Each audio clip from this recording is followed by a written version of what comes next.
Hello friends, welcome to Richu's Kitchen. இன்னைக்கு நம்ம கிச்சன்ல ஒரு சம்மர் ஸ்பெஷல் ட்ரிங்க் தான் பார்க்க போறோம். வீடியோக்குள்ள போறதுக்கு முன்னாடி நம்ம சேனல் இதுவரைக்கும் Subscribe பண்ணலனா Subscribe பண்ணிக்கோங்க. கூடவே பக்கத்துல இருக்க பெல் ஐகானை கிளிக் பண்ணிக்கோங்க. இப்போ வாங்க வீடியோக்குள்ள போலாம்.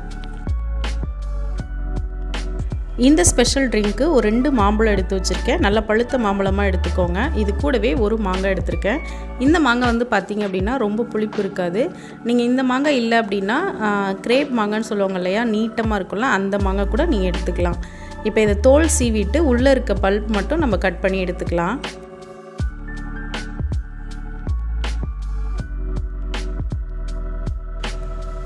ரெண்டு மாம்பழத்தையும் தோல் சீவிட்டு கட் பண்ணி எடுத்து வச்சிருக்கேன். அதே மாதிரி மாங்காயோட ஒரு சைடு மட்டும் கட் பண்ணி எடுத்து வச்சிருக்கேன். இது அளவு வந்து பாத்தீங்க அப்படினா 2 கப் அளவுக்கு மாம்பழம் எடுத்தீங்க அப்படினா ஒரு 1/2 கப் அளவுக்கு மாங்காய் வந்து எடுத்துக்கோங்க. புளிப்பு இல்லாத மாங்காய் எடுத்தீங்கன்னா டேஸ்ட் வந்து ரொம்ப நல்லா இருக்கும். நீங்க புளிப்பு அதிகமா எடுத்தீங்க அப்படினா சக்கரை வந்து கொஞ்சம் கூட சேர்த்துக்கணும், அவ்வளவுதான். இப்போ ஒரு பாத்திரத்துல 3 கப் அளவு தண்ணி எடுத்துர்க்கேன். நீங்க எந்த கப்ல மெஷர் பண்றீங்களோ அந்த கப்ல எடுத்துக்கோங்க. தண்ணி கொஞ்சம் அதிகமா கூட சேர்த்துக்கலாம், ஒண்ணும் பிரச்சனை இல்ல. இது கூடவே 1 கப் அளவு சர்க்கரை சேர்த்துட்டு ஸ்டவ் ஆன் பண்ணிட்டு இந்த சர்க்கரையை வந்து நல்லா கரைச்சி விட்டுக்கலாம். நான் 2 கப் மாம்பழம் ஒரு 1/2 கப் அளவுக்கு மாங்காய் வந்து எடுத்துர்க்கேன். அதுக்கு 1 கப் அளவு சர்க்கரை சேர்த்துக்கிறேன். உங்களுக்கு வந்து இனிப்பு கம்மியா வேணும்னாலும் அதிகமா வேணும்னாலும் உங்களோட டேஸ்ட்டுக்கு தகுந்த மாதிரி நீங்க வந்து சேர்த்துக்கலாம். இப்போ இது நல்லா மிக்ஸ் பண்ணி விட்டதுக்கு அப்புறமா நம்ம கட் பண்ணி எடுத்து வச்சிருக்க மாம்பழத்தையும் மாங்காயையும் இதில் சேர்த்துக்கலாம். சேர்த்துட்டு அடுப்பை சிம்லே வச்சுட்டு ஒரு 10 to 15 மினிட்ஸ் நல்லா கொதிக்க விட்டுடலாம். அந்த மாம்பழமும் மாங்காயும் நல்லா வெந்து வரணும். ஒரு 15 மினிட்ஸ் கழிச்சு பார்த்தீங்க அப்படின்னா மாம்பழமும் மாங்காயும் நல்லா வெந்திருக்கும். அதே மாதிரி இந்த மாம்பழத்தோட எக்ஸ்ட்ராக்ட்லாம் நல்லா வந்து அந்த தண்ணியில் வந்து நல்லா மிக்ஸ் ஆகிருக்கும். பார்த்தீங்கனாலே உங்களுக்கு கலர் சேஞ்ச் ஆகிருக்கிறது நல்லா தெரியும். இப்போ இதை அப்படியே நல்லா ஆற விட்டுறலாம். நல்லா ஆறுனதுக்கு அப்புறமா இதில் தண்ணியை மட்டும் தனியாக ஃபில்டர் பண்ணி எடுத்துட்டு மீதி இருக்க அந்த மாம்பழத்தையும் மாங்காயும் ஒரு மிக்சரில் போட்டு நல்லா பேஸ்ட்டாக அரைச்சி எடுத்துக்கலாம்.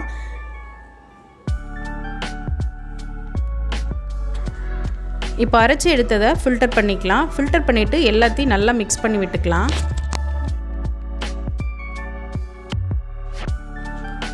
ஆல்ரெடி நம்ம சேனலில் நிறைய ஜூஸ் ரெசிபீஸ் அப்லோட் பண்ணியிருக்கோம். வேணுங்கிறவங்களுக்கு கீழே லிங்க் கொடுக்குறேன், செக் பண்ணிக்கோங்க.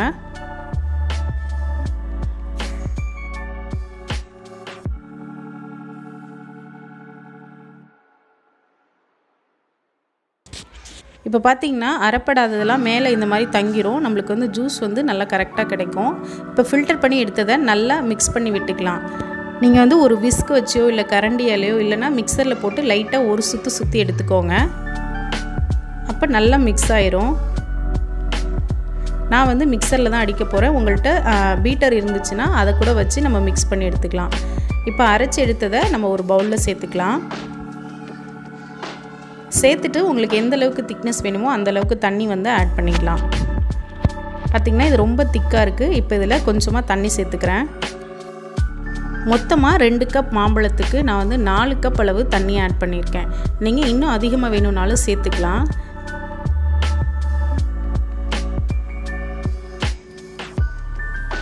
அவ்வளோதான், நம்மளோட மேங்கோ ஜூஸ் ரொம்பவே சூப்பராக ரெடி ஆகிடுச்சு.